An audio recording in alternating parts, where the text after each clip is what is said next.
Do you ever feel stuck when you're speaking English?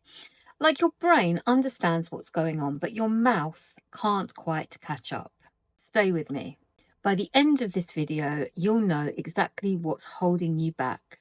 And I'll share 5 tips to help you start speaking English more fluently and naturally, without getting lost for words. I'm going to split this video into 3 parts, which I'll explain in a minute. And I'll include the timestamps below, so if you want to skip ahead, you can do that. Okay, so in part 1, we're going to look at why. Why you can understand English, but you can't speak. In part 2, we're going to look at what mindset shift you need to make to become more fluent in English.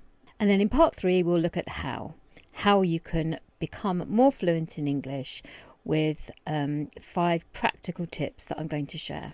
But before we go any further, just in case you're wondering who I am, I'm Jo and I work with adults who speak English as a second plus language. I work with students on a one-to-one basis in conversation classes. You can find out more about those in the description below. And I also create videos here on YouTube every week, and I also create content on Instagram. Okay, should we get started? So let's start with something important. Why does this happen? You might feel like you should be able to speak well because you understand so much. But the skills of listening, speaking, reading and writing are all slightly different, and they develop at different speeds. You've probably had lots of opportunity to access input. Input is reading, watching videos, listening to podcasts, all the stuff that goes into your brain. It's a little bit more difficult to find opportunities to produce output. So if your input is strong, but your output is weak, it's like knowing a recipe off by heart, but not actually ever getting the opportunity to cook the meal. So here we're talking about passive knowledge versus active use. You recognise all the words and the grammar, but you haven't had enough practice producing them in real time. Another thing that holds people back sometimes is fear of making mistakes. You might be overthinking, trying to sound perfect, worried about sounding silly or being judged. And like I say, lack of opportunity plays a part in this as well. If you don't have regular conversations in English, it's no wonder that your brain struggles to find the right words on the spot when you need them. Does this all sound very familiar? Don't worry, you can absolutely get better at this. Before we jump into the tips, I want to talk about something that I think is really important, and it's making a mindset shift about what fluency actually means. Fluency isn't perfection. Fluency isn't speaking without mistakes. It's not sounding like a native speaker. It's not losing your accent. Fluency is being able to express yourself clearly and comfortably. It's being understood. It's about having a conversation without feeling like you're drowning. Sometimes when I talk to students, I find that the pressure that they put on themselves to speak perfectly is actually blocking their fluency. It causes hesitation, self-doubt and silence. But when you give yourself permission to speak imperfectly, things start to shift a little bit. You relax, you take more risks, and you learn things faster. And gradually, conversations start feeling a bit easier. Making this mindset shift will help you to enjoy the language more, and it will give you some more freedom. One of the most powerful mindset shifts that you can make is to stop thinking of yourself as just a student of English, and to recognise yourself as a speaker of English. Students wait to be ready. Students do exams. Students go to school and sit at desks for hours on end. Speakers practice, experiment, connect, and express themselves, even if it's not perfect. When you start thinking, I use English to connect, to share ideas, to be myself, something changes. I think you begin to trust yourself a little bit more. You focus less on mistakes and more on the message. And that's where fluency really starts to grow. Not because you're perfect or you've passed an exam, but because you're participating in the language, not just studying it. Now for the good stuff. Here are 5 things that you could do from today to unlock your spoken English. Number 1 is to speak to yourself every day. Yes, really. I'm making coffee. I need to send an email. The weather's beautiful today. Speaking aloud trains your brain to form sentences in real time, which is exactly what fluent speech is all about. You're giving your brain output practice without too much pressure, and then over time it will start to feel more natural. Tip 2 is the voice note method. I do this with some of my students, but you don't need to work with a teacher. You can do this on your own too.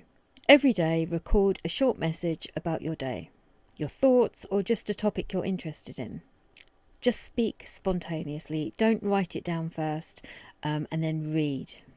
Then, if you're brave enough to listen back, you'll notice where you hesitate, what sounds good, where you might need some new words, and it's also a really good way to track progress. I made a whole video about practicing speaking English on your own. I'll put the link up here if you're interested in checking it out.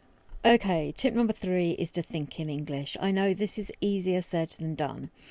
Again, I made another video just about this subject, but thinking in English is a big one.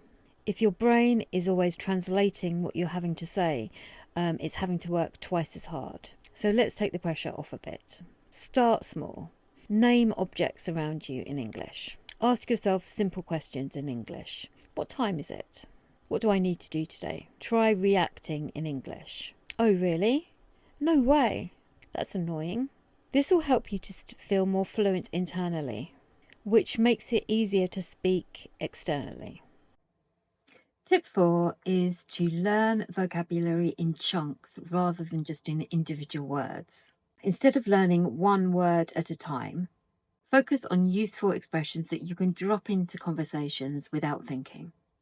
These phrases are like useful little tools in your communication toolbox. They help you to buy time, sound natural, and reduce hesitation. Expressions like, let me think about that for a second, or to be honest, I'm not sure. Do you get the idea?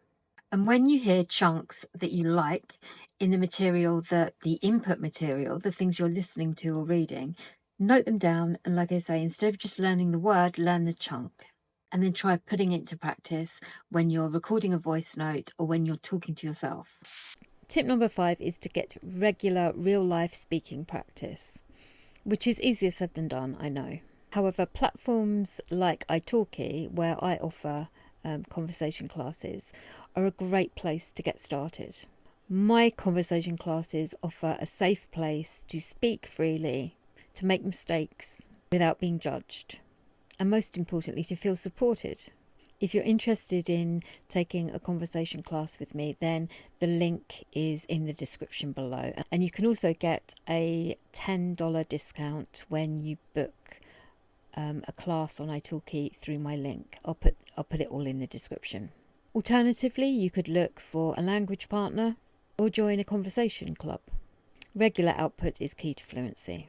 Okay, so we need to wrap up, but remember, if you can understand English but have difficulty speaking, then bear these things in mind.